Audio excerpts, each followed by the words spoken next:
Vous avez choisi Congo 26 Télévision pour vous informer. Vous avez raison de le faire. Voici les principaux titres de ce mercredi soir. À Kolwezi, le président Félix Tshisekedi inaugure plusieurs infrastructures publiques majeures. Une visite à forte portée symbolique et politique pour la province du Lualaba en plein essor. Affaire des 19 millions de dollars, c'est une nouvelle tournure judiciaire avec la récusation du procureur général que cherche réellement le ministre Constant Moutamba à travers cette manœuvre. Suivez un décryptage dans cette édition. Enfin, Illico Cash Ligue 1 en RDC, c'est une pluie de buts ce week-end. Les équipes du haut du classement s'imposent largement. Résultat complet dans un instant. Madame, Monsieur, bienvenue. D'abord cette nouvelle à Kolwezi, alors que la 12e conférence des gouverneurs se poursuit, le président de la République a inauguré les nouveaux bâtiments ce mercredi 11 juin. Il s'agit de l'aéroport international de Kolwezi et de la clinique moderne du Lualaba. Une inauguration qui s'ajoute à la découverte des nouvelles bâtisses comme le nouveau siège de la CENI. Le président de la République a procédé à d'importantes nominations diplomatiques. De nouveaux ambassadeurs extraordinaires et plénipotentiaires ont été désignés pour représenter la RDC respectivement aux États-Unis d'Amérique et en République du Bénin. Yvette Ngandou Kapinga représentera la RDC à Washington, tandis que Jean Diur Mouland prendra ses fonctions au Bénin. Ordonnance numéro 25/221 du 6 juin 2025 portant nomination d'un ambassadeur extraordinaire et plénipotentiaire de la République démocratique du Congo au article 1er est nommé ambassadeur extraordinaire et plénipotentiaire de la République démocratique du Congo auprès des États-Unis d'Amérique, Madame Yvette Ngandou Kapinga. Article 2. La précitée bénéficiera pour la durée de ses fonctions des indemnités et avantages prévus par l'ordonnance portant règlement administratif relatif au corps des diplomates de la République. Est nommé ambassadeur extraordinaire et plénipotentiaire de la République démocratique du Congo auprès de la République du Bénin, M. Jean Diur Mouland. Article 2. Le précité bénéficiera pour la durée de ses fonctions des indemnités et avantages prévus par l'ordonnance portant règlement d'administration relatif au corps des diplomates de la République démocratique du Congo. Article 3. Sont abrogées toutes les dispositions antérieures contraires à la présente ordonnance. Article 4. La ministre d'État, ministre des Affaires étrangères, coopération internationale et francophonie est chargée de l'exécution de la présente ordonnance qui sort ses effets à la date de sa signature. Pris dans la tourmente d'une enquête qu'il qualifie de politique, le ministre de la Justice, Constant Moutamba, dénonce ce qu'il appelle acharnement judiciaire téléguidé et récuse formellement le procureur général près la Cour de cassation, Firmin Vondé, ainsi que les magistrats sous son autorité. Dans un courrier daté du 10 juin, il affirme vouloir défendre son honneur face à ce qu'il décrit comme un complot politique autour du projet de prison de Kisangani. Spectacle en vue dans l'affaire 19 millions de dollars, la récusation du procureur général près la Cour de cassation et des magistrats sous son autorité est perçue comme une stratégie pour le ministre Moutamba, inculpé de gagner le temps en attendant une solution politique. Ebenezer Bouanga s'est penché sur ce sujet. Moutamba récuse le magistrat du parquet général près la Cour de cassation, considéré comme haute juridiction dans l'ordre judiciaire. Le sujet se trouve sur toutes les lèvres. Pendant ce temps, le droit judiciaire congolais prévoit certains parquets où la réquisition n'est pas possible pour le chef de juridiction. Il s'agit notamment de parquets près la Cour de cassation, les conseils d'État et la Cour constitutionnelle. Plusieurs spécialistes estiment que de par l'article 59 de la loi organique portant organisation, fonctionnement et compétences de juridiction de l'ordre judiciaire, le législateur n'a pas prévu un mécanisme de réquisition d'un chef d'office et ses membres. La seule hypothèse prévue est celle selon laquelle on se retrouve en face d'un inculpé qui, pour des raisons légitimes, récuse un magistrat instructeur de son dossier. Et là, pour le déposséder du dossier, il fait recours à son chef.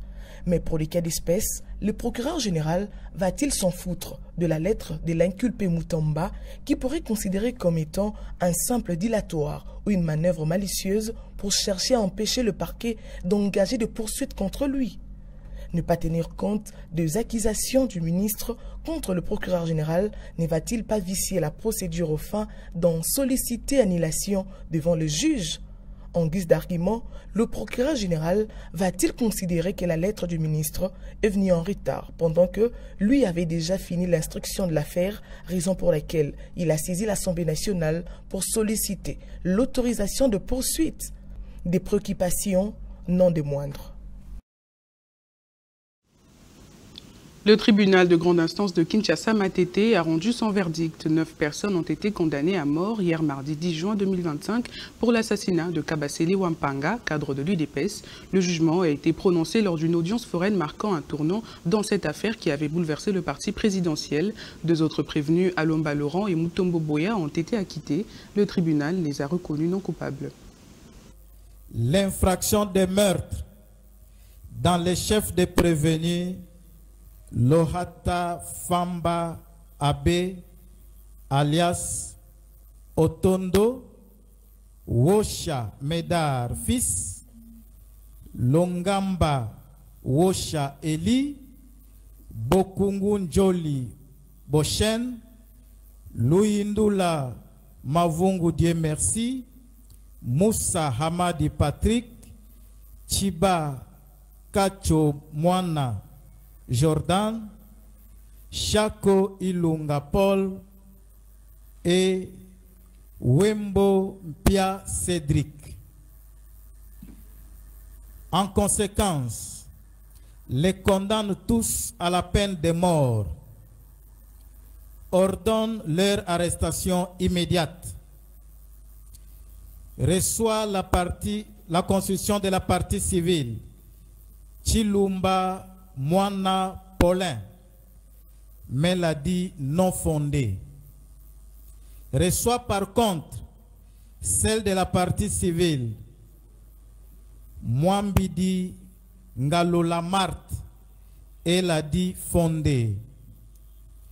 Condamne par conséquent les prévenus Lorata Famba Abe alias Otondo Washamedar fils, Longamba Wosha Eli, Bokungu Njoli Boshen, Luindula Mavungu Dieu merci, Moussa Hamadi Patrick, Chiba Kachomwana Jordan, Chako Ilunga Paul et Wembo Mpia Cédric à lui payer solidairement l'équivalent en francs congolais de la somme de 200 000 $ américains en réparation des préjudices subis. Sous la pression populaire, la République du Congo a décidé de rompre ses liens fonciers avec le Rwanda. Le gouvernement de Brazzaville a annoncé l'annulation des contrats de cession de terres issus d'accords signés en 2022 avec Kigali. Suivez à ce sujet le ministre de la Communication du Congo-Brazzaville. Dernier point, parce que vous vous rappelez qu'il y a quelques mois, et c'est bizarre, on n'en entend plus parler, mais j'invite les journalistes, je vous invite à faire aussi votre travail. La fameuse histoire des terres rwandaises, vous vous rappelez, la polémique, la salive, l'encre que tout cela a fait couler. Mais pourquoi vous ne vous êtes pas demandé quelle a été la suite? Pourquoi on n'en parle plus? Parce que tout simplement, le dossier est terminé. Pourquoi il est terminé? Le Premier ministre, dans ses communications diverses, vous avez dit ceci. Ce sont des autorisations provisoires, des autorisations fragiles, qui dépendent de la réalisation par les entreprises rwandaises concernées d'un certain nombre de réalisations ou d'un certain nombre d'actes. Eh bien, on avait une date butoir qui était au 8 décembre. Ben, figurez-vous qu'au 8 décembre, n'ayant pas eu de retour positif ou en tout cas cohérent des entreprises concernées, le ministre d'État Mabiala, ministre des Affaires foncières, qui avait délivré au nom du gouvernement les autorisations, a informé les partenaires que c'était annulé. Mais c'est étonnant que vous n'en parliez plus. C'est étonnant. Parce que quand ça va mal, on en parle. Quand les choses se passent de manière juridique, de manière posée, de manière concrète, on n'entend plus personne. C'est assez curieux. C'est assez curieux. Donc voilà, vous pourrez reporter, mais je le dis ici à la quinzaine, le dossier dit des terres rwandaises est terminé. Puisque, faute pour les partenaires privés concernés d'exécuter leurs obligations, ça a été annulé. Après le 8 décembre, par des correspondances adressées au nom du gouvernement aux entreprises concernées par le ministre d'État Mabiala. La 12e journée des playoffs de l'Illico Cash Ligue 1 a été marquée par une lutte intense à distance entre les cadors du championnat. Sur les pelouses de Kinshasa et Lubumbashi, les prétendants au titre ont livré des prestations décisives à l'image du DCMP et Maniema Union autour des victoires éclatantes. Attaque dangereuse, elle est si importante, Pini!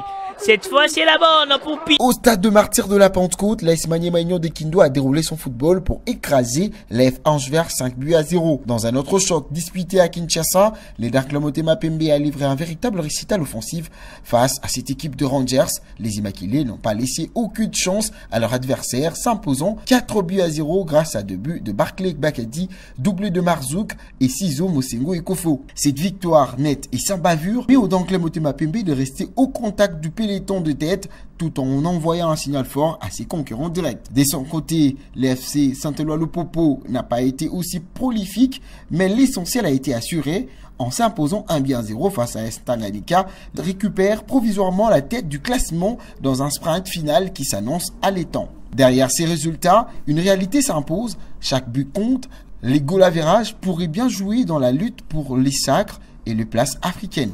Alors que la deuxième place de play-off se poursuit, l'Illico Cash Ligue 1 tient toutes ses promesses du spectacle, de score fleuve et une tension croissante à chaque journée. Pierre Kulchi qui encaisse désormais 13 buts en 2 matchs. Après l'Argentine, c'est désormais l'Équateur et le Brésil qui valident leur qualification pour la phase finale de la Coupe du Monde. Lors de la 16e journée disputée cette nuit, l'Équateur a tenu en échec le Pérou en match nul à l'extérieur pendant que le Brésil s'imposait de justesse face au Paraguay, 1-0 à domicile. La Seleção reste la seule nation brésilienne ayant participé à toutes les éditions de la Coupe du Monde depuis 1930. À ses débuts, lors de la phase des éliminatoires, plusieurs spécialistes de football doutaient de la qualification de la Seleção à la phase finale jusqu'à l'édition prévue en 2026. Ceci compte tenu de ses mauvaises prestations de ces dernières années. La Fédération brésilienne de football a dû changer des sélectionnaires à la dernière minute pour s'assurer de la qualification à la prochaine Coupe du Monde de football. Les techniciens italiens Carlo Ancelotti semblent avoir apporté un vent nouveau dans une équipe malade. Preuve, après 2 sorties officielles seulement, l'équipe a pu faire un match nul et a remporté une victoire qui suffit à la Seleção de filer au mondial. Nation de football, habituée des différentes phases de Coupe du Monde, l'Équateur s'est qualifié avec 25 points ex-aequo avec le Brésil après 16 journées. Seule l'Argentine qui a survolé les éliminatoires en Amérique du Sud en se qualifiant très tôt. L'équipe d'Argentine compte actuellement 35 points à 2 journées de la fin malgré son match nul d'hier face à la Colombie à domicile. Fin de cette livraison, je vous rappelle ses principaux titres. À Kolwezi, le président Félix Tshisekedi inaugure plusieurs infrastructures publiques majeures, une visite à forte portée symbolique et politique pour la province du Lualaba en plein essor. Affaire des 19 millions de dollars, c'est une nouvelle tournure judiciaire avec la récusation du procureur général. Que cherche réellement le ministre Constant Mutamba à travers cette manœuvre? Vous avez suivi une tentative de réponse dans un décryptage de notre rédaction. Enfin, Illico Cash Ligue 1 en RDC, c'est une pluie de buts ce week-end. Les équipes du haut du classement s'imposent largement. Vous avez suivi les résultats complets dans ce journal. À toutes et à tous, bonne suite de programmes sur Congo 26 Télévision.